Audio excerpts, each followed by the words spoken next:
Hello guys, welcome back to our channel box office studios. Devara movie collections Sunday వరకు చూసుకున్నట్టయితే 304 కోట్ల collections అయితే దేవర మూవీకి అయితే ఉన్నాయి. మరి మండే రోజు ఎన్ని వచ్చాయి, మరి తర్వాత మంగళవారం, ఈ రెండు అతి భయంకరమైన working days, most important days.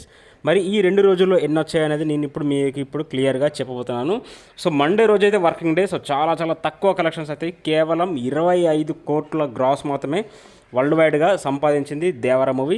ఇక తర్వాత రోజు చూసుకుంటే 22 కోట్లు మాత్రమే సంపాదించింది. మంగళవారం రోజు 22 కోట్లు మాత్రమే దేవర మూవీ సంపాదించింది.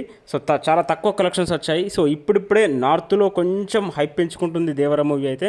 సో చూసుకున్నట్టయితే ఒక తర్వాత మన తెలుగులో, తర్వాత నార్త్లో తప్ప దేవర మూవీ అన్ని లాంగ్వేజ్లో కూడా అంతగా ఆడడం లేదు. సో అందుకే కలెక్షన్స్ చాలా తక్కువ వచ్చాయి. పైగా వర్కింగ్ డేస్ కాబట్టి ఇంకా తక్కువ వచ్చాయి.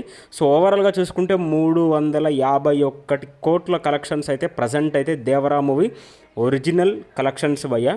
మరి ఇక ముందు కూడా కలెక్షన్స్ ఎన్ని వస్తాయి అనేది నేను క్లియర్ కట్గా చేస్తాను. అలాగే ప్రభాసన బర్త్డే వస్తుంది. సో అప్డేట్స్ అయితే చాలా ఫాస్ట్గా ఉంటాయి మన దగ్గర. సో మన ఛానల్ని సబ్స్క్రైబ్ చేయండి. Thank you very much guys. ఏమైనా డౌట్స్, ఏమైనా అప్డేట్స్ ఉంటే కామెంట్ సెక్షన్లో కామెంట్ చేయండి. నేను వీడియో చేస్తాను ఇవాళ నైట్ ఆర్ రేపు.